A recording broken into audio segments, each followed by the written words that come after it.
तमाशा लगाया गया thumb impression के हवाले से एक जमात की तरफ से, इनकी तरफ से नहीं, एक जमात की तरफ से। और ये तमाशा लगाया गया, ये तमाशा लगाया गया। Order in the house please. वो लोग जो इक़्तिदार से बाहर बैठे हुए हैं, इमरान खान जैसे, हालांकि वो इक़्तिदार से बाहर नहीं है, एक सूबे की हुक्मरानी है, पर मुसीबत यह है कि वज़ीर आला परवेज़ खट्टक है, इमरान खान साहब नहीं, उन्हें हर हालत में वज़ीर आज़म बनना है। आसमान टूट पड़े, उनकी हुकूमत रहे ना रहे, हमारी हुकूमत रहे ना रहे, पाकिस्तान को कमज़ोर होता हो, इमरान खान को वज़ीर आज़म बनना चाहिए। मैं जानता हूँ ये साजिश करने में शेख रशीद जो है वो मरकज़ी किरदार है, उनका जलापा भी ख़त्म होने में नहीं आ रहा। वो जहाँ इमरान खान साहब जाते हैं साथ अपना सर निकाल आते हैं, पीछे से वो उनको साजिशें करा रहे हैं और साजिश पढ़ा रहे हैं। शेख साहब, आपका भी सियासी बंदोबस्त होगा इंशाअल्लाह ताला, आपने भी इस कौम को बहुत चक्कर दिए हैं। अस्सलाम वालेकुम। इमरान खान का मुतालबा यह है कि 4 हलकों के अंदर वोटर्स वेरिफिकेशन थंब इम्प्रेशन की मदद से लाजमी होनी चाहिए। उनकी जो शिकायत पहले दिन थी, वो कहते थे कि इलेक्शन को चुरा लिया गया, अभी भी वो उसके ऊपर कायम है और सुप्रीम कोर्ट से उसका ऑर्डर भी आ चुका है। लेकिन जवाबन जो मुस्लिम लीग नवाज़ का रद्दअमल हमें पिछले 2 दिनों में देखने में नज़र आया, वो कुछ तवक्कुआत के ख़िलाफ़ है। वो इसलिए कि पहले चौधरी निसार कहते थे कि 4 हलके ही क्यों, पूरे पाकिस्तान में वेरिफिकेशन करवा लीजिए। लेकिन फिर चौधरी निसार ने कहा ये जो तमाशा है, लफ्ज़ तमाशा उन्होंने इस्तेमाल किया, ये जो तमाशा है PTI का, इसके पीछे उन्हें मिड टर्म इलेक्शंस की एक बू नज़र या साजिश नज़र आ रही है। आज ख्वाजा साद रफ़ीक जो थे उससे एक स्टेप और आगे चले गए। उन्हें कहते हैं कि पाकिस्तान के साथ जो मर्ज़ी हो, इमरान खान को तो वज़ीर आज़म बनना है। ये बड़े इंपॉर्टेंट किस्म के बयानात हैं जो इस मौके के ऊपर आ रहे हैं, क्योंकि अभी इंतखाबात को गुजरे 6-7 माह या 8 माह का अरसा गुजरा है। शायद पाकिस्तान इस स्टेज के ऊपर नए इलेक्शन का मुतहम्मिल तो हो ही नहीं सकता, लेकिन वोटर्स वेरिफिकेशन वो एक मुतालबा ऐसा है जिसके ऊपर शायद बहुत से लोग इमरान खान के साथ हाँ में हाँ मिलाएं कि ठीक है वेरिफिकेशन कर लीजिए, हर्ज क्या है। लेकिन कराची में जब 2-3 हलकों के अंदर वेरिफिकेशन हुई थंब इम्प्रेशन की मदद से, तो उसके नताइज जो सामने नज़र आए, उसने पूरे इंतखाबी अमल के ऊपर बहुत से सवालात उठा दिए। किसी हलके में अगर 90,000 वोट पोल हुए थे तो 6-7 हज़ार से ज़ायद वोट जो थे वो तस्दीक ही नहीं हो सके। सिर्फ 6-7 हज़ार वोट 90,000 से अगर तस्दीक हो और 60-70 हज़ार वोट ऐसा हो जिसके थंब इम्प्रेशन इस काबिल ना हो कि उनको वेरीफाई कर सके हमारा सिस्टम, तो सवाल तो उठेंगे। और फिर कुछ वोट ऐसे भी थे, जैसे एक साहब का वोट ऐसा मिला कि जो 300-400 जगह पे पोल होया था, ये कराची के हल्के की मिसाल थी, तो ऐसे ऊपर भी सवाल उठेंगे कि ये वोट कैसे पड़ा जो एक ही शख्स ने 300 या 400 जगह ठप्पे लगा दिए। तो 4 हलकों के ऊपर जब सुप्रीम कोर्ट ने ऑर्डर किया, जिसमें 122 और 125 2 लाहौर की कॉन्स्टिट्यूंसीज हैं, एक जहांगीर तरीन का भी हल्का उसमें शामिल है, NA 154, तो ये PTI के वो हल्के हैं जिनके ऊपर उनका दावा था कि ये नशिस्तें उनकी जीती हुई हैं। एक स्पीकर कौमी असम्बली का हल्का है, एक ख्वाजा साद रफ़ीक का हल्का है। तो आज के प्रोग्राम में हम इसी के ऊपर फोकस रखेंगे कि क्या ये वेरिफिकेशन होनी, क्या कमज़ोरियाँ रह गई थी मे 11 के इंतखाबात में, क्योंकि इस प्रोसेस के ऊपर हुकूमत और अपोजिशन मिलकर आगे चली थी। आज पाकिस्तान पीपल्स पार्टी ने भी पाकिस्तान तहरीक इंसाफ के साथ बाइकआउट में हिस्सा लिया और एतजाज़ एहसन ने भी यही सवालात उठाए जो पाकिस्तान तहरीक इंसाफ उठा रही है। एतजाज़ एहसन जो थे वो सेनेट में सवालात उठा रहे थे, खुर्शीद शाह जो थे वो कौमी असम्बली से बाइकआउट कर रहे थे। तो हम इन सवालात का आज के प्रोग्राम में जवाब लेने की कोशिश करेंगे। स्टूडियोज़ में आज हमारे साथ मेहमान शख्सियात में शामिल हैं डॉक्टर आरिफ अलवी पाकिस्तान तहरीक इंसाफ से, जस्टिस तारिक महमूद साहब हैं हमारे पास, मारूफ लीगल एक्सपर्ट, आइनी एक्सपर्ट है, इनसे पूछेंगे कि उस आइनी तरीक़ाकार के अंदर क्या खामियां थी। पाकिस्तान मुस्लिम लीग नवाज़ से शेख रोहेल असगर साहब हमारे साथ हैं, तीनों को वेलकम करता हूँ जी प्रोग्राम में। और लाहौर से हमारे साथ हैं पाकिस्तान पीपल्स पार्टी के सीनियर रहनुमा और former governor Lahore, governor Punjab Latif Khosa sahab. Khosa साहब आपको भी वेलकम करता हूँ। खोसा साहब आपसे आगाज़ कर लेते हैं, क्योंकि आज आपकी जमात जो थी PTI के साथ एहतजाज करने वालों में और बाइकआउट करने वालों में शामिल थी, और एतजाज़ एहसन ने भी कह दिया कि इंतखाबात के ऊपर वो जो फ्रॉड हुआ, धांधली हुई, उसके जवाबात उन्हें भी चाहिए। क्या फ्रॉड हुआ मे 11 को? देखिए 11 मई का जो इलेक्शन था वो बिल्कुल मैनिपुलेटेड था, लेकिन हमने जमहूरियत को तसलसल कायम रखने के लिए अगर हम भी सड़कों पर आ जाते तो आपने देखा कि पहले अगर इस तरह से नताइज को बिल्कुल मुस्तरद कर दिया गया तो उसका नताइज जो है वो बहुत खौफनाक कौम को देखना पड़े। हम इन तहफ़्फ़ुज़ात के बावजूद हमने ये तस्लीम किया, लेकिन यकीनी बात है कि ये जो PTI की ये मुतालबा है कि देखिए अब तो बहुत एक साइंटिफिक इतना आसान तरीका है कि आप फिंगरप्रिंट्स से जो है शनाख्त करवा लीजिएगा। कभी कहते हैं मकनातीसी जो है ये स्याही इस्तेमाल की गई है, कभी वजीर जो हमारे इंटीरियर मिनिस्टर हैं वो इतना कन्फ्यूजन का शिकार हैं। एक दफ़ा तो उन्होंने कहा नादरा को अब मैंने 3 महीने के लिए जो है इलेक्शन कमीशन के ताबे कर दिया। आज वो इस चीज़ से इनहराफ कर गए। जो ज़बान इस्तेमाल की गई है असेंबली में, चाहे वो इंटीरियर मिनिस्टर साहब थे निसार साहब, चाहे वो ख्वाजा साद रफ़ीक साहब थे, आज हमने बाइकआउट किया है उसका जब तक वो चौधरी निसार साहब अपना वो अल्फाज वापस नहीं लेते असेंबली से में जो उन्होंने इस्तेमाल किया है। तो साहब क्या धांधली हुई, हम ये थोड़ा समझने से कासिर हैं कि फ्रॉड क्या हुआ। ये मैं बात समझने से अभी तक कासिर हूँ, क्योंकि वो कहते हैं कि मैग्नेटाइज्ड इंक नहीं थी, वो चले एक इशू हो गया, लेकिन धांधली क्या हुई? जी देखें, धांधली यहाँ तो ये हुई है कि यहाँ जो इमरान खान साहब ने एक लफ्ज़ इस्तेमाल किया था जिस पे तौहीन अदालत में तलब कर लिया गया। यहाँ जो रिटर्निंग ऑफिसर्स, खैर से प्रिजाइडिंग ऑफिसर्स, पोलिंग ऑफिसर्स थे, यहाँ उन्होंने बक्से वोट एक में पड़ा है, काउंटिंग दूसरे बक्से से हुई है। बक्से पहले ही स्टफ्ड थे, जो पोलिंग बॉक्सेस थे वो पहले ही भर दिए गए थे, और किसी में तो एक ही अंगूठे को 400-400, 500-500 शख्स ने लगाए, और कहीं तो बिल्कुल वो जो है अंगूठे के बगैर थे, जो कहते हैं अब ये चूंकि मकनातीसी स्याही थी वो स्याही ही गायब हो गई है। तो ये जो है अच्छा, ये मैं तो इतना आसान। मैं दोबारा आता हूँ खोसा साहब आपकी तरफ। ये बड़ा मेरे ख्याल में बहुत ही लिथल किस्म का चार्ज है, क्योंकि ये अभी ने भी ये चार्ज नहीं लगाया, लेकिन लतीफ खोसा साहब कहते हैं कि बक्से भरे हुए थे, तो वो जिसमें वोट डले उसकी बजाय वो जो भरे हुए पहले आपने स्टफ बॉक्सेस रखे हुए थे उसमें से वोट काउंट किया गया। बिस्मिल्लाहिर्रहमानिर्रहीम। बड़ी माजरत के साथ हमारे ऑनरेबल जनाब गवर्नर पंजाब रहे हैं, फॉर्मर गवर्नर पंजाब, देखना यह है कि उस वक्त कौन लोग थे, प्रेसिडेंट ऑफ पाकिस्तान कौन थे, इंटरिम गवर्नमेंट जो बनी वो किसने बनाई, गवर्नर्स किन के बैठे हुए थे, ये सारी चीज़ें देखने वाली। इनको आप जरा प्रोव इन कर लीजिएगा, आप देख लीजिएगा ना। आपको तो हुकूमत अपोजिशन तो आप थे ना जी, हुकूमत वो थे, अपोजिशन आप थे। नहीं, मिलकर बनाई। देखें मलिक साहब, आप बात को ज़रा समझने की कोशिश कीजिए। इंटरिम गवर्नमेंट अपोजिशन ने नहीं बनाई, इंटरिम गवर्नमेंट तो बनाई दी आपके गवर्नमेंट ने जो उस वक्त थी, और उस पर बड़े तहफ़्फ़ुज़ात थे। उस वक्त अपोजिशन को भी बड़े तहफ़्फ़ुज़ात जो पंजाब में केयर टेकर आए थे उसके ऊपर आपके तहफ़्फ़ुज़ात थे। किसके जी? जो पंजाब में केयर टेकर आए थे आपके तहफ़्फ़ुज़ात थे। आप कर क्या लेते हैं? आपकी मर्जी से आए थे। चीखते रहे आप चीखते रहे। आप नहीं चीखे। बिल्कुल, नाम तो था ही नहीं जो आप पीटीआई वाले भी नहीं चीखे उनके। जनाब हुजूर जो नाम रिकमेंड किए थे, मेरे प्रोग्राम में शफकत महमूद नहीं सर, शफकत महमूद साहब को शायद नहीं पता होगा, जो नाम दिए गए थे वो नाम उनमें से तो कोई आया ही नहीं था। अच्छा, आप इस गलत नून लीग ने उस पर ऑब्जेक्शन नहीं था किया, ये हकायक के खिलाफ बात कर रहे हैं। सुन लीजिए, आप मेरी गुजारिश सुन लीजिए। आप ऑन बोर्ड थे पंजाब की हद तक। मैं आपको अर्ज कर देता हूँ, ऑन बोर्ड होता ना नून लीग, मैं अपनी ज़ाती बात आपको अपने ज़ाती बता रहा हूँ तजर्बात की रोशनी में, सवाए पंजाब के किसी और सूबे में उतना उखाड़ विचाड़ एडमिनिस्ट्रेशन में नहीं हुई जैसे पंजाब में की गई। आप देख लीजिए, निकाल लीजिए रिकॉर्ड, निकाल लीजिए। लेकिन आपको आसान होगा, आपको केयर टेकर पंजाब में आए थे वो आपकी मर्जी से आए थे। मेरी मर्जी उसमें शामिल नहीं थी। आपकी जमात की मर्जी शामिल। आप क्या कर ले, आप क्या कर सकते थे अगर आप ये ना होता? जैसे सेंटर में कुछ नहीं कर सकते थे, आप कुछ नहीं कर सकते थे। अब ये बात जो खोसा साहब फरमा रहे हैं ना, इन्होंने कभी जनरल इलेक्शन लड़ा नहीं, और अगर लड़ा होगा तो मुझे नहीं पता, मुझे इल्म नहीं है।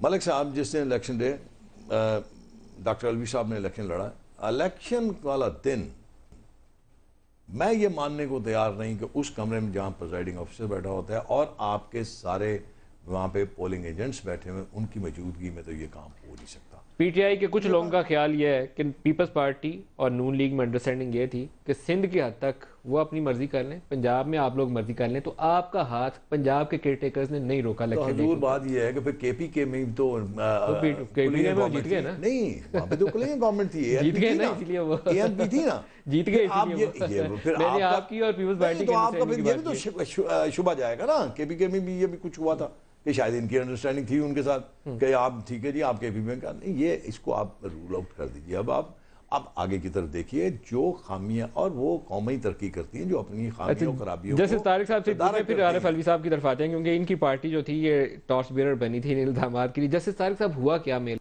नहीं देखिए, मुझे नहीं पता हुआ क्या या हुआ नहीं क्या, मैं तो सिर्फ कानून की बात करूंगा। इमरान खान ने कहा था ना शर्मनाक, सर मुझे फिर अब तो वो इंडोर्स हो गया, उस पे हद तक इज्जत कुछ नहीं हो सकता। मुझे वो बात नहीं करनी, मुझे सिर्फ देखिए ना, वो तो एक सियासी बात है, मैं उस चक्कर में नहीं जाऊंगा। बात है बड़ी सीधी सी, बात है कानून की और आइन की। कानून और आइन की बात यह है प्रज्यूम कर लेते हैं कि किसी हलके में बेईमानी हुई है, यही होगा ना, ज़्यादा से ज़्यादा धांधली हुई है। अब कानून में दो चीज़ें हैं, एक तो ये है कि जब इलेक्शन जिस वक्त हो गया तो विद इन 60 डेज जो है ना, इलेक्शन कमीशन ऑफ पाकिस्तान को जो सेक्शन 103AA उसके तहत इख्तियार था कि अगर उसके पास एक समरी इंक्वायरी के जरिए ऐसी एविडेंस आ जाती जो on the face of record, detail inquiry नहीं, on the face of record लग रहा होता कि किसी हलके में ये धांधली हुई है और जिससे रिजल्ट मटीरियल इफेक्ट भी हुआ है, ये भी देख लीजिए। बातों का ऐसा भी हो सकता है कि एक धांधली तो हुई एक जगह और 10,000 की धांधली हुई, जीतने वाला 60,000 से अगर जीता है तो वो फिर रिजल्ट रिवर्स नहीं होगा। एक बात, एक तो उनके पास इख्तियार था, वो टाइम गुजर चुका, इलेक्शन कमीशन को इख्तियार नहीं। दूसरा इख्तियार ये है कि आर्टिकल 225 है कॉन्स्टिट्यूशन के तहत कि जब इलेक्शन में अगर इशू धांधली के हवाले से हो तो फिर आप उसको इलेक्शन पिटीशन जो रिप्रेजेंटेशन ऑफ पीपल एक्ट के तहत सेक्शन 52 में लगते, वहां आप जाएंगे, वहां पर जाके एक बाकायदा डिटेल वहां पर एविडेंस होगी। लेकिन एक बात याद रखें, देखें ये बात आज बड़ी आसानी से कह देते जी रिकाउंटिंग कर लो, ये करवा लो, मैं कानून की बात बता रहा हूं। देखें कानून ये कहता है कि रिकाउंटिंग, देखें एक बात सुन ले कि इलेक्शन एक दफा एक आदमी रिटर्न कैंडिडेट हो गया तो कानून ये कहता है कि उसको नॉन सीट करने के लिए आपको साबित करना पड़ेगा बिल्कुल इसी तरीके से जैसे क्वासी क्रिमिनल एक्ट साबित करना था। बहुत मुश्किल काम है, ये आम सिविल केस में नहीं होता। उसमें in the first place you have to plead each and everything in the plaint detail से, फिर आपको एक प्रीमा फेसी एविडेंस लानी पड़ेगी रिकॉर्ड पर, और उसमें भी सिर्फ रिकाउंटिंग होगी। अब याद रखें रिकाउंटिंग में और ये जो थंब इंप्रेशन की बात हो रही है इसमें भी जमीन आसमान का फर्क है। मैं समझाने के लिए नहीं, मैं आपको एक मिसाल दे दूंगा, मैं सुप्रीम कोर्ट के फैसले मिसाल दे दूं। हमारे आउटगोइंग चीफ जस्टिस साहब जो है ना, ये कोयटा में बलूचिस्तान में ये इलेक्शन ट्राइब्यूनल होल्ड कर रहे थे। महमूद खान एचजई का केस, सारे पाकिस्तान उनका नाम जानता है, महमूद और अब्दुल गनी साहब थे, मौलवी साहब, इन्होंने एक हुक्म फरमा दिया, उन्होंने दरख्वास्त दी रिकाउंटिंग की। जो हमारे आउटगोइंग चीफ जस्टिस साहब ने हुक्म यह फरमा दिया कि रिकाउंटिंग भी होगा, साथ ये कह दिया कि नादरा वाला भी बैठेगा साथ, और साथ ये कह दिया कि फिंगर एक्सपर्ट भी साथ बैठेगा। अच्छा दिलचस्प बात है, वो जो ऑर्डर था ट्राइब्यूनल का था, उसके खिलाफ सुप्रीम कोर्ट में डायरेक्ट पिटीशन नहीं लग सकती थी, इसलिए पिटीशन लगती है against the order of the high court, not the tribunal. Supreme court में पिटीशन लगी, मैं साइटेशन बता देता हूं, 99 SCMR पेज 1। उसमें हुआ यह कि सुप्रीम कोर्ट ने इतराज यह हुआ कि जो पिटीशन ही कॉम्पिटेंट नहीं है, लेकिन उसके बाद वो ऑर्डर इतना गलत था कि ये जो पार्ट था ना उसका, और उन्होंने लिखा कि हमें समझ नहीं आ रही कि ये जज साहब ने ये नादरा वालों को क्यों बिठा लिया और फिंगरप्रिंट को क्यों बिठा लिया। एक मैं आम आदमी, सुप्रीम कोर्ट ने रिवर्स कर दिया, सुप्रीम कोर्ट ने खत्म उस ऑर्डर को सेटिस्फाइड किया, उस सेटिस्फाइड कर दिया। लेकिन एक आखिरी बात आपको बताऊं, मान लीजिए कि आज एक रिजल्ट आता है और किसी जगह, ये एक अलग कहानी है कि वेरिफिकेशन का किस्सा क्या है। मान लीजिए कि एक रिजल्ट आ जाता है और क्या ये जाता है, जैसे कहा जा रहा है कि फलां हल्के में कराची में शायद हुआ है 50,000 जो है वो नहीं हो रहा। एक तो वो तोहजी पेश कर रहे हैं ना जो भी कि जनाब वो स्याही थी या नहीं थी या फलां थी पैड में इस्तेमाल, उससे हटके मैं एक दूसरी बात करता हूं। दूसरी बात ये, मान लीजिए कि 1 लाख वोट किसी जगह कास्ट हुए, 60,000 70,000 80,000 जो है वो जो है टैली नहीं कर रहे, यही होगा ना। तो भाई ये कैसे पता चलेगा कि वो 80,000 बैलेट पेपर जो है वो किन लोगों ने डाले? इन्होंने डाले डॉक्टर आरिफ अलवी साहब। जनाब वाला, मुझे बड़ा अफसोस हुआ सुनकर कि कानून is stacked against an innocent people and the people who wanted to get elected. अफसोस हुआ कि जनाब वो टाइम बार हो गई चीजें, अब क्या आप क्या कर रहे हैं? लेकिन अगर कानून में नहीं कहा, मैं इंटरप्रेट कर रहा हूं, अगर कानून में गुंजाइश नहीं है तो नहीं, यहाँ रुक गया। और मुझे ये भी याद है कि शफी उकाड़वी साहब, महमूद आजम फारूकी साहब का मामला चलता रहा 5 साल तक, ठीक है ना। और मुझे ये भी मालूम है कि मैं आपको बताऊं कि सबसे ज्यादा एविडेंस ऑफ फ्रॉड पाकिस्तान की तारीख में सिर्फ हमने कराची से दिया, सबसे ज्यादा, जिसके अंदर 22 वीडियोस थी, जिस तरह से स्टैंपिंग दिखाई गई, रबर के स्टैंप्स थे, 22 मोर देन 100 FIR जो हमने नहीं कटवाई, रेंजर्स ने कटवाई कि जहां स्टैंपिंग हो रही, सारे कराची का हाल ये था। उसके बावजूद अगर बैठकर विद दैट एविडेंस, उसके बावजूद अगर बैठकर ये कहा जाए कि नहीं जी ये टाइम बार हो गया और प्राइमा फेसी एविडेंस नहीं था, इससे ज्यादा प्राइमा फेसी एविडेंस पाकिस्तान की तारीख में नहीं हुआ। मैं आपसे इससे जाता हूं, फैक्ट्स पर आते हैं, है ना। फैक्ट्स पर आते हैं कि जी थंबर क्या कानून में गुंजाइश है? जो वो कह रहे हैं कि कानून में गुंजाइश नहीं, ट्रिब्यूनल के पास इख्तियार होगा। मैं ट्राइब्यूनल की बात कर रहा हूं ना, आप मुझे वक्त दे दीजिए, मैं कहता हूं कि ट्राइब्यूनल्स का क्या हाल है। मैं आपको सिर्फ एक कॉन्स्टिट्यूंसी की बताता हूं। ये कहानी तो कराची से शुरू हुई ना, जिसके ऊपर अब खेल खेला जा रहा है, जिससे सब घबराए हुए हैं। उस कहानी अब तो कहीं ये किया भी नहीं जा रहा, जहां किया है वहां की कहानी सुन लो ना, तो पता चल जाएगा कितना बड़ा अलार्मिंग सिचुएशन है। हमारे आदमी के पास, यानी 10 रुपए दिए जाएं तो हमारे आदमी के पास पैसे नहीं थे, जो इलेक्शन लड़ा, मिडिल क्लास का आदमी जुबैर खान, उसने कहा कि जनाब ये 84,000 के मेरे पास पैसे हैं, 8.5 लाख रुपए, ये 10 रुपए के हिसाब से मैं जमा करा दूं। उसने आइडेंटिफाई किए पोलिंग स्टेशन। वहां क्या हुआ, अब बड़ा प्ले अप हो रहा है इस बात को कि जी वो जो आइडेंटिफाई नहीं हुआ वो तो छोड़ दो ना, मैं छोड़ने को तैयार हूं। 57,000 आइडेंटिफाई नहीं हुए। मैं आपको सिर्फ फिगर्स बताता हूं। उन 84,000 में से या 57,000 के बाद जो बच गए, 11,300 ऐसे हैं जिनका शनाख्ती कार्ड, 11,300 ऐसे हैं जिनका शनाख्ती कार्ड नादरा ने कभी इशू ही नहीं किया। 11,300। Can you imagine the level of धांधली? उसके बाद जनाब नादरा एक नाकाम अदारा, नहीं, नादरा ने इशू नहीं किया, वो नंबर लिखा दिए गए वहां पर। नादरा से कोई ताल्लुक नहीं है। नाकामी तो हम जैसों की है, हम जैसों की है, जो हम मासूम वहां बैठे हुए, हमारी नाकामी है ना। जो धांधली करने वाले हैं उनकी तो कामयाबी है।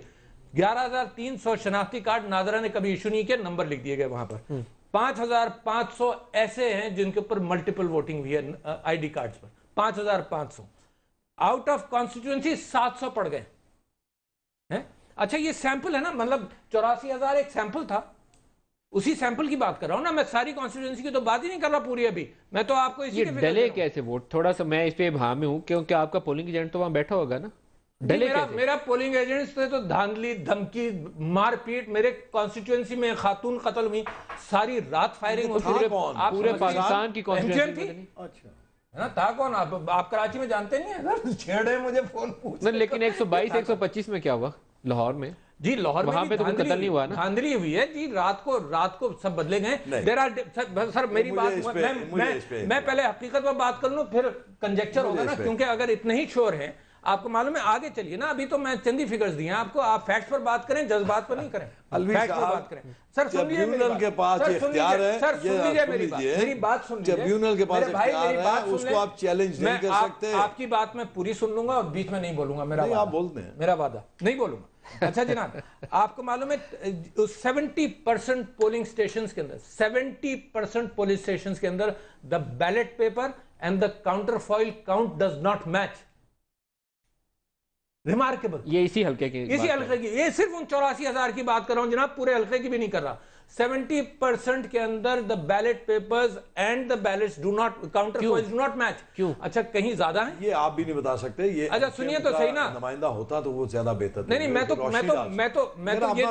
यार मेरी बात भाई साहब, आप बोल रहे हैं सारे फैक्ट मैं आपको देता हूं, आप पढ़ के सुना दो। आप जरा खुल के बोले। अच्छा खुलकर बोल रहा हूं मैं, आप कराची तो जाए ना। मैं आपसे कह रहा हूं, 122 125 लाहौर की बारी आनी है। मैंने एमकेएम का नाम ही नहीं लिया, मैं पीटीआई का भी नाम लेता हूं इसमें, है ना। पीटीआई ने की होगी ना धांधली, मगर हुई तो है, इस पर आ जाओ ना, एमकेएम ने नहीं की।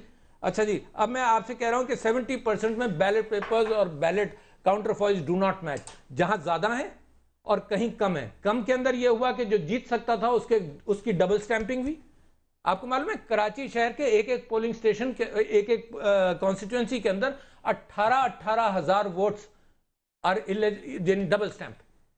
18,000, कैन यू इमेजिन, है ना। तो हुआ ये कि जो हमें पड़े होंगे, हमारा प्रिजम्पशन है, मगर और भी आर्गुमेंट कर सकते हैं, जो हमें पड़े होंगे उस पर डबल स्टैंप हो गया बाद में, और बैलेट पेपर्स गायब भी हो गए। अच्छा जी, मैं उसके बाद आपके सामने कहता हूं, ये नंबर्स में लोग कंफ्यूज हो जाएंगे। हाँ जी बताओ। लेकिन ये सारा कुछ हो कैसे गया? नंबर्स काफी आगे एस्टैब्लिश कर लिया आपने अपने नंबर से, नंबर सारा कुछ कैसे हो गया? अरे आपने नंबर्स बता दिया ना, एस्टैब्लिश होगी एक चीज, क्या हुआ वो कैसे गया? मैं बता रहा हूं आपको कैसे हुआ। मैं नहीं, वीडियोस मौजूद हैं कि जनाब बैलेट पेपर्स पहले से निकाल लिए गए हैं, और जो बैलेट पेपर्स रिटर्निंग ऑफिसर के हाथ में होते हैं उससे एक दिन पहले निकले, और वो वीडियोस दिखाई हमने सर, वो तो एविडेंस मौजूद है ना। लतीफ खोसा साहब ने जो बात कही कि बक्से पहले भरे हुए थे, वो बात आपने जो कहा भी ठीक है। नहीं ये मुझे नहीं मालूम, वो बता रहे होंगे। आपने ये कहा ना कि जनाब एक फिंगरप्रिंट से 500-700 वोट कास्ट हो गए। कैसे हुए? वो फिंगरप्रिंट रबर का था, हमने वीडियोस दिए हैं उसके। रबर के फिंगरप्रिंट्स पर मोहर लगाई गई, क्योंकि एक आदमी कितने अंगूठे लगाएगा, हैं? ये हुआ। लतीफ खोसा साहब की तरफ लाहौर चलते हैं। खोसा साहब ये फरमाएगा, ठीक है, लेकिन फैसला जो है इलेक्शन ट्रिब्यूनल, अच्छा ट्राइब्यूनल की बात कर लूं। नहीं, सर, खोसा एक साहब से ट्राइब्यूनल की बात करूं पहले ना, खोसा जिसके साहब से ऊपर पूछे ये बैठे हुए हैं यहाँ पर हमारे खोसा साहब से भी लीगल ओपिनियन ले लेना। खोसा बात साहब आप ठीक कर रहे हैं। ये जो इल्जामात हैं कि बैलेट बक्से भरे हुए थे, ये कह रहे हैं कि मल्टीपल वोट डाले गए और वो धौंस धांधली हुई, इनके पास वीडियो क्लिप्स मौजूद है। वो उसका हल कौन देगा? Election commission, tribunal, supreme court, high court, कहाँ जाए इंसाफ के लिए? देखिए, पहले दिन से ही पीटीआई ने तो कम से कम इलेक्शन कमीशन को भी एप्लीकेशन दी थी, जो तारिक साहब कह रहे हैं 103 AA में रिप्रेजेंटेशन ऑफ पीपल्स एक्ट में उन्होंने भी कहा कि ट्रिब्यूनल्स में जाएं, और सुप्रीम कोर्ट में भी उनकी ज़ेर तजवीज़ है, ज़ेर इल्तवा है। देखिए, इमरान खान या हम कभी ये नहीं कहते हैं कि जी इसको नलीफाई कर दें, क्योंकि हम भी केओस नहीं चाहते इस मुल्क में, कन्फ्यूजन नहीं चाहते, लेकिन खुदारा transparency in elections is the essence of democracy. देखें, अगर फेयर एंड फ्री इलेक्शंस का लोगों को शायबा ना हो तो वो कौमें कभी भी तरक्की नहीं कर पाएंगी, उनका एतमाद असेंबलियों से उठ जाएगा, उनकी जो है खुद गर्जी की तरफ वो गामजन हो जाएंगे, और ये कौमी जो एक सोच है, एक कौम की यगानगत है, अपनाइयत का एक है कि हुकूमत हमारी है, असेंबलियां हमारे वोटों से दी हुए लोग हैं जो हमारे लिए फैसले कर रहे हैं, ये कभी नहीं बन पाएगा अगर आप बेईमानी से जो है। खोसा साहब, लेकिन May 11 को इलेक्शन चुराए किसने या उसको रिग किसने किया? हुकूमत मैं पंजाब की मिलकर आपने एक सेटअप डिजाइन किया, उसमें इलेक्शन कमीशन भी शामिल था, उसमें केयरटेकर निगरान भी शामिल थे, तो फिर May 11 को हो गया, नदीम साहब आके कर दिया। नदीम साहब, एक बात तो ये है कि हुकूमत का कोई दखल अमल नहीं होता है इलेक्टोरल प्रोसेस में। एक बात ज़हन में रखिएगा, ये जो कह रहे थे केयर टेकर का, देखें जो रिटर्निंग ऑफिसर्स और प्रिजाइडिंग ऑफिसर्स ने यहाँ कमालात की हैं ना, वो तसव्वुरात से भी है। इमरान खान ने तो शर्मनाक का लफ्ज़ इन्हीं के लिए इस्तेमाल किया था। अपॉइंटेड कमीशन किसने करवाई? अपनी रिस्पांसिबिलिटी दूसरे पे क्यों फेंकते हैं? चौधरी निसार ने कहा कि पंजाब का मेंबर हमारी मर्जी से हुआ, एक मर्जी को देखिएगा। किसने प्रिजाइडिंग ऑफिसर और रिटर्निंग ऑफिसर्स को मजबूर किया कि वो ठप्पे लगा दे या बैलेट बक्से भर दे वहाँ पंजाब की? अब अगर ये ना ही मुझसे खुलवाएं बात तो बेहतर होगा, क्योंकि नहीं बोलिए, क्योंकि ये तहकीकात तो तभी सामने आएगी ना, सच सामने आएगा। तो देखें, मुसीबत तो ये है, हम अगर अर्ज करेंगे तो शिकायत होगी। आप ही अपनी अदाओं पे शिकायत होगी, अब काफी खुला ज़बान है, बता दीजिए। नदीम, देखें एक चीज, नदीम भाई एक चीज बताएं मुझे, वो आज भी बैठे हैं और माशाअल्लाह इनके मुस्लिम लीग नून की बाला क़यादत के वो एक किस्म के खानवादे का हिस्सा बनते हैं, जो रिटायर्ड जजेस हैं माशाअल्लाह, जिन्होंने यहाँ सारे एडिशनल सेशन जजेस और सेशन जजेस को जो है डिप्यूट करवा के जो रिटर्निंग ऑफिसर्स, प्रिजाइडिंग ऑफिसर्स पे 6-6 करोड़ रुपए खाता रहा और खनवादे का हिस्सा हमारे बन गए। गाड़ियां आप चलाएं, गाड़ियां आप चलाएं, रिश्तेदारी आप करें, तो आप फिर पाक के पाक, साफ के साफ, जो मुकदमा आपके खिलाफ फैसला होगा वो आपको नाराजगी होगी। तो मुकदमे की तो बात ही नहीं हो रही है। बात ये है कि वो शर्मनाक का किरदार, फिर वहीं पे वापस आ जाए। देखें नदीम, इसमें क्या हर्ज है कि अगर आप वेरिफिकेशन करवा लेते हैं, अगर आप साफ हैं, तो आपको वेरिफिकेशन में क्या एतराज है? क्यों आप इससे कतरा रहे हैं, क्यों भाग रहे हैं, क्यों उससे जो है फरार? ट्रिब्यूनल अगर फैसला करती है, आप उसको नल एंड वाइड कर सकते हैं। क्या उसकी गुंजाइश मौजूद है? ट्रिब्यूनल फैसला करती है तो ये हाई कोर्ट से स्टे ले लेते हैं,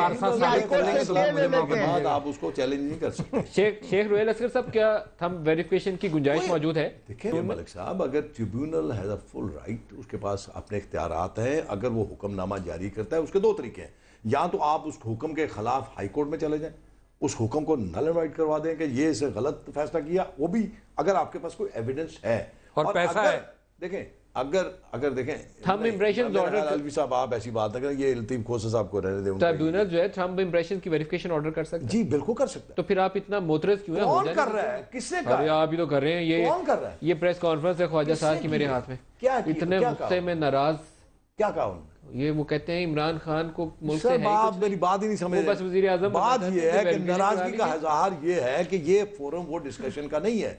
आपके वकला मौजूद हैं, आपके पास राइट है। अगर आपने अहमद खान साहब यहाँ बैठे हुए हैं, एक आप ट्रिब्यूनल में अपनी शिकायत दर्ज करते हैं। माशाल्लाह लतीफ खोसा साहब भी बहुत बड़े पाया के वकील हैं, चाहे 107 में सजा मौत करवा जब आदमी तारीफ करता है फिर मगर आती है। बात ये है मैं आपको जो अर्ज करने जा रहा था कि एक तरीका ये आपके पास कि आप जब अपनी एक शिकायत ट्रिब्यूनल के हाथ पेश करते हैं, आपको डर तो नहीं है नून लीग वालों को वेरिफिकेशन में? आप डरना शुरू कर दें तो 60-70% वोट वेरीफाइबल। मेरे ख्याल में मुझसे ज्यादा आपको डर महसूस हो रहा है, मुझे तो किसी का पैनिक है सर, डर नहीं है, पैनिक है। गलत है, क्यों है पैनिक? कंफ्यूज किया जा रहा है। अलवी साहब पैनिक मैं बताऊंगा। आप भी कंफ्यूज कर रहे हैं, आप भी कंफ्यूज कर रहे हैं। आप सर स्टैटिस्टिक्स से अगर आप कंफ्यूज होते हैं आप जरा तो गौर कीजिए, वही बात जो मुझे करनी चाहिए थी हामिद खान साहब ने की है। जैसे तारिक साहब, नदीम मलिक साहब, आप हामिद खान साहब इनकी जमात के काउंटर साहब जब काउंटर हामिद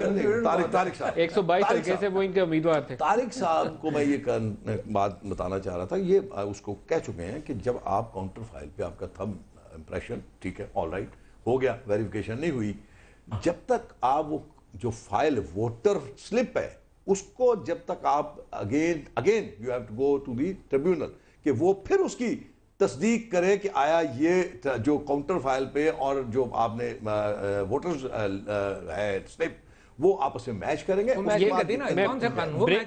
ब्रेक ले लूं, जैसे तारिक साहब से दोबारा पूछेंगे क्योंकि ये थोड़ा सा कानूनी मामला भी और सियासी इसका पहलू भी है। ब्रेक ले लें जी, ब्रेक के बाद दोबारा आते हैं, हमारे साथ रहिएगा।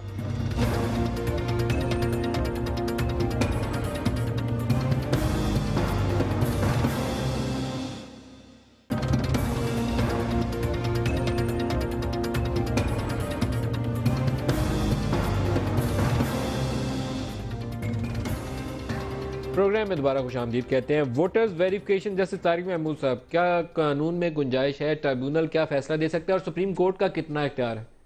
देखिए, सुप्रीम कोर्ट का, माफी चाहता हूं, केस पेंडिंग ज्यादा बात नहीं करनी चाहिए, इख्तियार है जो उनका? कानून की बात है तो इख्तियार जो है ट्रिब्यूनल के पास है, सुप्रीम कोर्ट का इख्तियार नहीं है। सर देखिए ना, इसलिए कि एक क्वेश्चन ऑफ फैक्ट को एस्टैब्लिश करना है, तो जहां क्वेश्चन ऑफ फैक्ट हो, और फिर जो 225 है वो आइन का हिस्सा है। आइन ये कहता है कि इलेक्शन आप, जावेद हाशमी की इसमें इनकी पार्टी जो 1989 सुप्रीम कोर्ट की जजमेंट है, वो जावेद हाशमी साहब का केस है, उसमें सुप्रीम कोर्ट ना, उससे हटके एक छोटी सी बात हो, देखिए ट्रिब्यूनल को इस बात का भी इख्तियार है कि अगर उसके पास ये एविडेंस आए जो ये फरमा रहे हैं, ये एविडेंस वहां पर पेश हो जाए तो ट्रिब्यूनल उस तमाम इलेक्शन को वाइड डिक्लेयर कर सकता है, और कई मरतबा ऐसा हुआ है, ऐसी बात नहीं। ये ट्रिब्यूनल के पास इख्तियार है कि वो इलेक्शन को वॉइड डिक्लेयर करते हुए रीपोल अनाउंस कर। हाँ बिल्कुल, और हुए, और इनकी मैं बताऊं, अच्छा इसमें नादरा का क्या रोल है? नहीं सर देखिए ना, अब नादरा क्या वो रिकॉर्ड वेरीफाई करके नहीं, देखिए ना, यहां पर एक सवाल है कि देखें, एक पहले जब नादरा की रिपोर्ट जाएगी ना ट्रिब्यूनल के उसके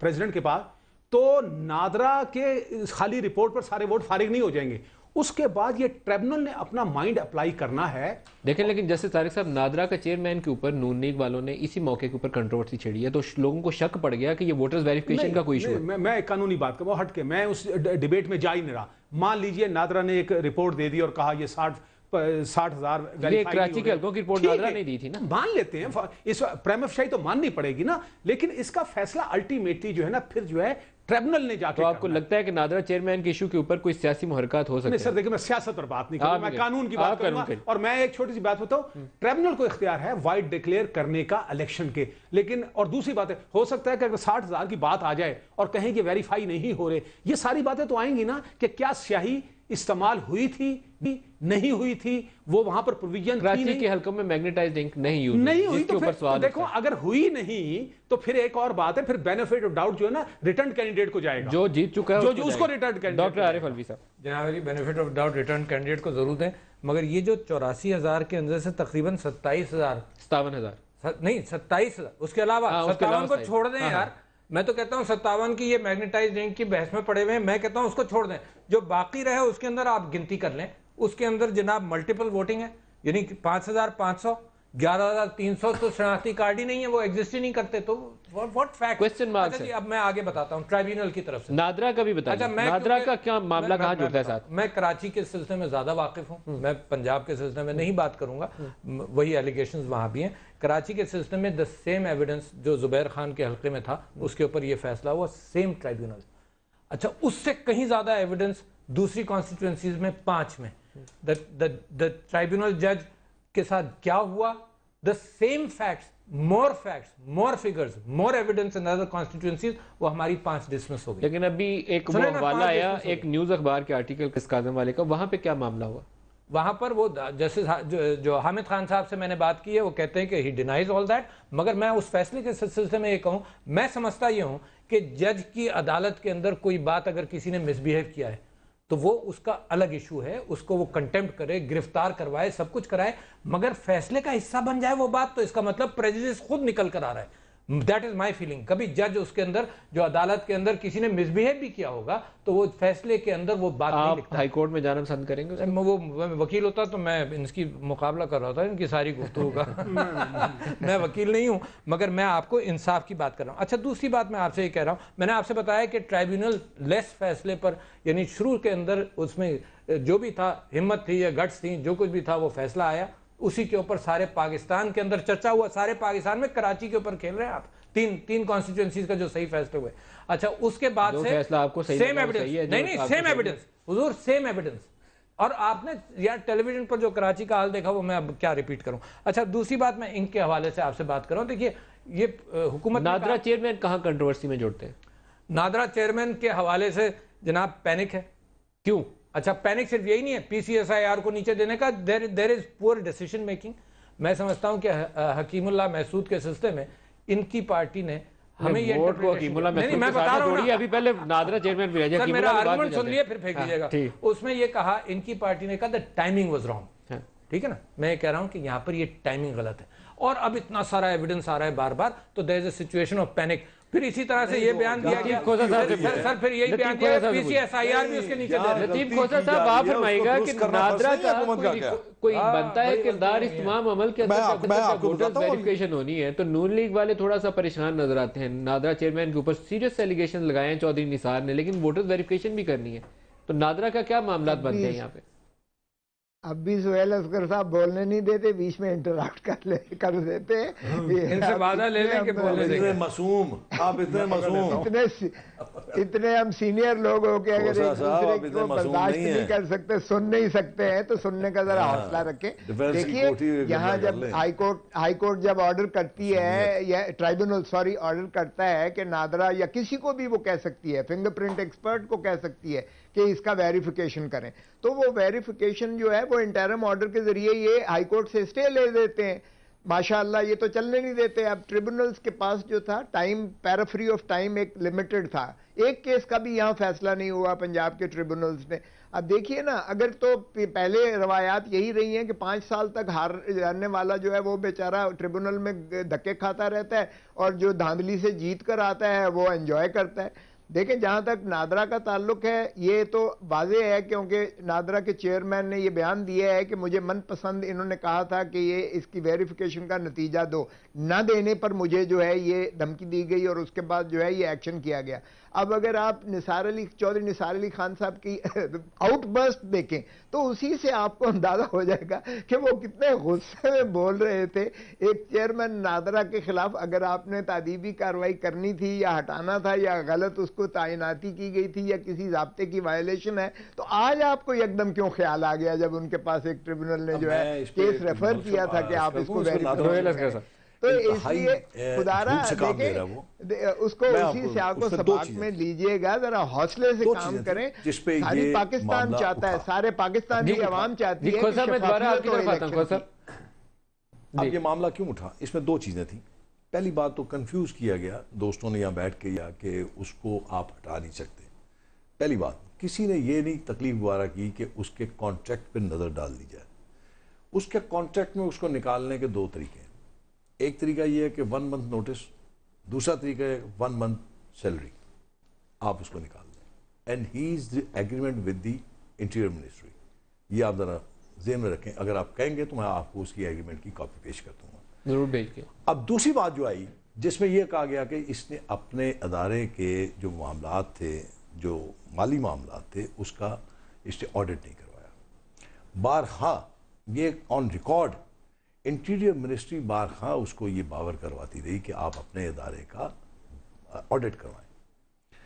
अब ये बात क्या आई कि जी इंटीरियर मिनिस्ट्री क्यों कह रही है? इंटीरियर मिनिस्ट्री नहीं कह रही। तो आपने उस वक्त ये सवाल उठाया ना, जिस दिन वोटर्स वेरिफिकेशन हो रही थी, तो वो सवाल तो पैदा हो गए ना। नहीं, इससे पहले उसको लिखे गए खत for this particular this reason कि आप अपना ऑडिट करवाएं, इसके लिए खतूत लिखे गए, डिनाइड। अब उसमें ये इंटीरियर मिनिस्ट्री ने ये हुक्म नहीं किया था, ऑडिट का हुक्म इंटीरियर मिनिस्ट्री का नहीं था। अगेन इट्स ऑन रिकॉर्ड, ये पब्लिक अकाउंट कमेटी ने ये फैसला किया लास्ट रजीम में, जो कि जनाब खोसा साहब की ज़ेर निगरानी हुकूमत थी। उस हुकूमत की पब्लिक अकाउंट कमेटी ने डिसीजन लिया मीटिंग में कि इस नादरा को अपने ऑडिट करवाना चाहिए। उसी के रेफरेंस में बारहा इंटीरियर मिनिस्ट्री ने उनको खतूत लिखे। लेकिन उन्होंने फिर वोटर वेरिफिकेशन कर लेने दीजिए, साथ ऑडिट भी करिए। जी नहीं, वो उस वक्त इसका कोई ताल्लुक ही नहीं था। और मैं बार बार आपको ये कह रहा हूँ मलिक नदीम साहब कि वोटर वेरिफिकेशन का एक तरफ नादरा और उनके इलेक्शन कमीशन के दरमियान एक कंफ्यूजन ये है कि जी मैग्नेटिक इंक सप्लाई नहीं की गई, अगर की गई है तो थोड़ी की गई है, जो मैग्नेटिक इंक इस्तेमाल की गई उसके वोटर किसका काम था मैग्नेटिक इंक देना? गवर्नमेंट का इलेक्शन कमीशन का नहीं चार्ज था, इलेक्शन उसको पैसे भी दिए गए थे। जी हाँ, तो ये सवाल किससे पूछा जाए फिर? इलेक्शन कमीशन 6 महीने हो गए, अभी यही बहस चल रही है। आज भी नेशनल असेंबली में चौधरी निसार ने कहा जी तहकीकात होनी चाहिए। अरे गवर्नमेंट की एक इदारे PCSIR गवर्नमेंट के नीचे आता है या इलेक्शन कमीशन के नीचे आता है? PCSIR की नाकारा कार्रवाई पर कोई बात नहीं है। लेकिन हुकूमत उस वक्त नून लीग की तो नहीं, भाई डिपार्टमेंट तो मौजूद है, मिनिस्ट्री तो मौजूद है, क्योंकि उस वक्त इंटरिम गवर्नमेंट। अच्छा, और फिर कह रहे हैं कि तहकीकात कौन करेगी? इंटरिम गवर्नमेंट करेगी या मौजूदा गवर्नमेंट करेगी? इससे पहले हम प्रोग्राम के एंड की तरफ आ जाए, ये कोई इसका अब आगे जाने का रास्ता क्या है? वे फॉरवर्ड क्या है? आगे निकले आगे जाने। मैं आपको अच्छा, आप इनकी बात सुन रहे हैं। मैं एक सिर्फ आखिरी आपको ये बता दूं, ये उस वक्त तक जब तक आप इस मामले को सुलझाएंगे नहीं, इसके मामला मैं वो ये कर रहा हूँ, एक वेरिफिकेशन थम वेरिफिकेशन होती है, वो मशीन्स वोटिंग मशीन्स जो होती हैं, नहीं वो तो अगले इलेक्शन है ना कि अगले इलेक्शन में वोटिंग मशीन ले आए। अभी क्या करें? अभी आपको कह रहा हूं ये इसमें हो नहीं सकता। अभी 5 साल मजे करें, अभी हो नहीं। आप मुत्तफिक हैं इससे? 5 साल मजे नहीं हो, ये मुत्तफिक। तो आप क्या चाहते हैं? मैं तो ये चाहता हूं कि देखिए अगले इलेक्शन के हवाले से भी इंसाफ होना चाहिए। अगर नहीं हुआ तो तहकीकात तो अभी क्या करें? अच्छा सुनिए ना, ये अगले इंतखाबात में वोटिंग मशीन आनी चाहिए, ये चौधरी निसार ने ये असेंबली में कहा कि जी 20 आप दे दीजिए, 20 हम देते हैं और करें। क्या हुआ उस बात? आपने दिया? हमने दिया। आपने कब दिया? हमने खत दिया उनको। नहीं दिया, नहीं दिया, वो भी नहीं कर सकते। अब ये कह रहे हैं कानून की बात मिसाल के तौर पर मैं MNA हो चुका हूँ और मान लीजिए कि चौधरी निसार जो मेरे एक राइट जो एक्रू हुआ है, चौधरी निसार साहब नहीं कर सकते। लीगली चौधरी निसार वो ये नहीं कर सकते कि 20 सीटें कैंडिडेट हूँ। चौधरी निसार साहब कौन होते हैं कि कह देंगे? लेकिन अगर मिसाल का ट्रिब्यूनल में केस ही नहीं है, अगर ट्रिब्यूनल में किसने केस दाखिल नहीं किया, मेरा तो 5 ये बिल्कुल सही कह रहे हैं। लिहाजा रोहिल अजहर साहब यहाँ मौजूद हैं, आज भी कहिए कि साद रफीक साहब ने फिर ये इलीगल बातें क्यों कर रहे हैं यार? नेशनल असेंबली में इनको रोका जाए, जो भी कह रहे हैं चौधरी निसार और साद रफीक।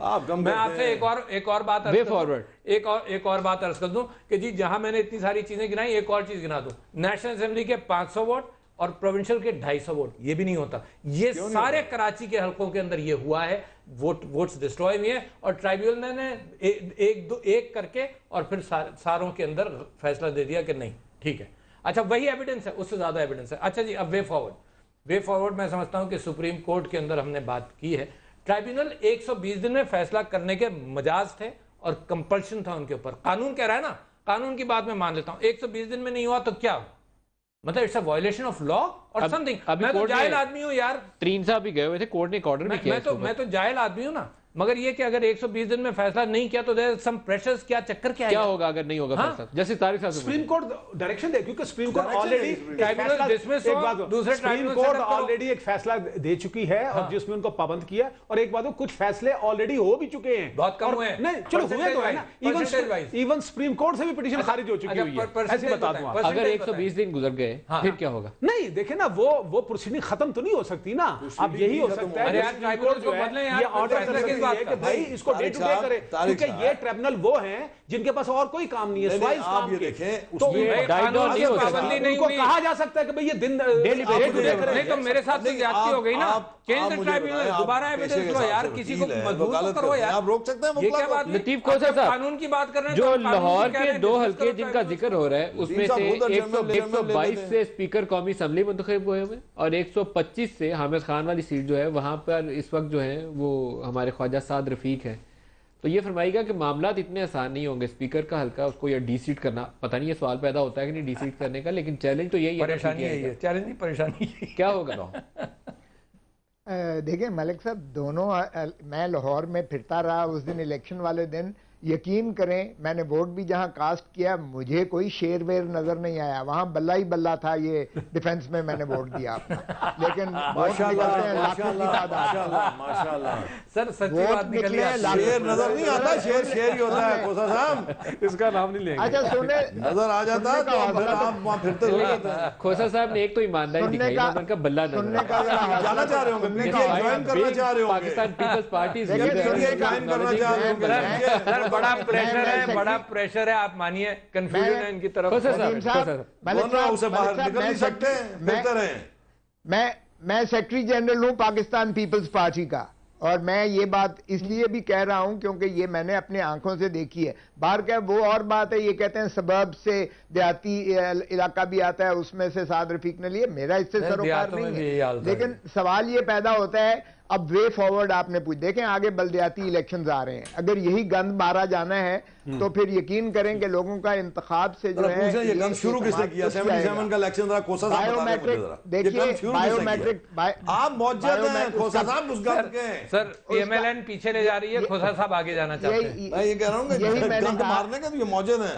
देखें यही मैं कह रहा हूं कि जरा हौसला भी रखें जरा सुनने का, उसमें फिर आपने एक मुंतखब वजीर आज़म को फांसी लगा दी थी, आपके 2 तिहाई वजीर आज़म को फेंका गया बाहर, हम आपके साथ हैं, हम आपके साथ हैं, हम उसे कंडेम करते हैं, हम उसको जस्टिफाई करते हैं, आप जो उसके खिलाफ वो रेफरेंस आपने किया है, उसके खिलाफ हाई ट्रीजन का केस किया, हम जस्टिफाई, हम आपके साथ हैं इस मामले में।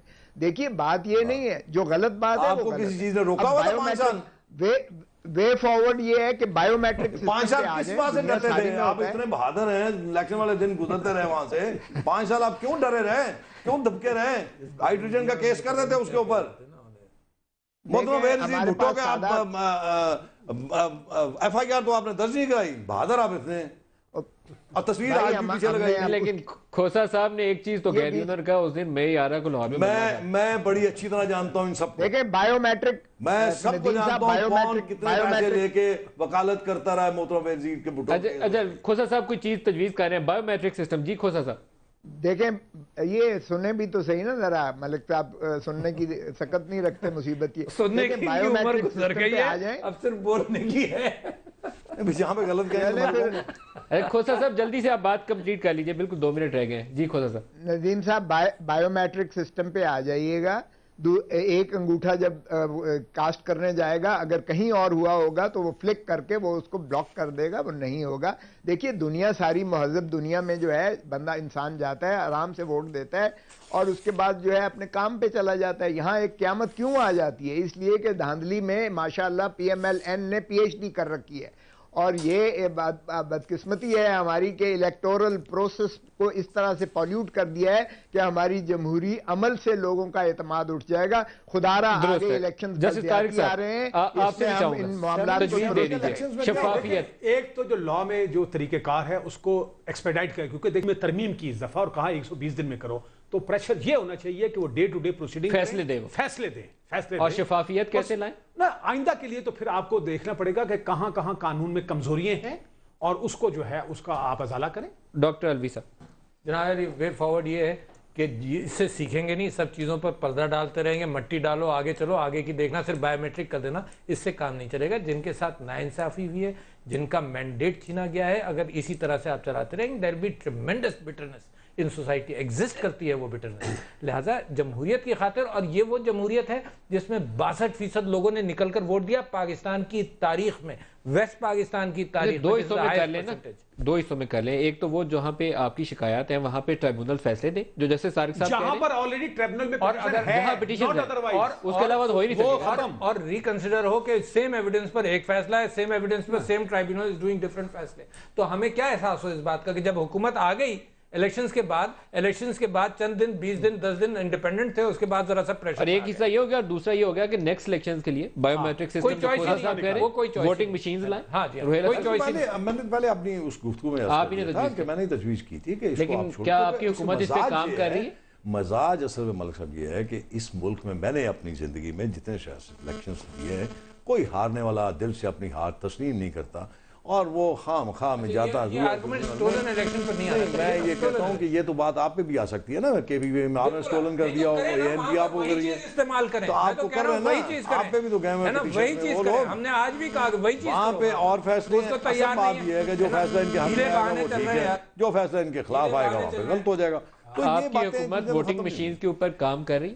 मैं समझता हूँ इसके अलावा आपके पास चॉइस कोई नहीं है। ये तो आप कह रहे हैं चॉइस नहीं है, लेकिन आप काम कर रहे हैं कि नहीं कर रहे हैं? मैं उस लेवल पे तो मैं नहीं आता मलिक साहब, ये तो डिसीजन गवर्नमेंट डिसीजन। आज सवाल आया नेशनल असेंबली में, कोई जवाब नहीं था इसके ऊपर, ये था कि जी हाँ सोच रहे हैं, सोचेंगे। तो डेफिनेटली उसमें डॉक्टर आरिफ अलवी साहब, जस्टिस तारिक महमूद साहब, शेख रुहेल असगर साहब और जनाब लतीफ़ खोसा साहब, सबका बहुत शुक्रिया हमारे साथ रहे। आज के प्रोग्राम से इतना ही इजाज़त दीजिए। खुदा हाफिज़।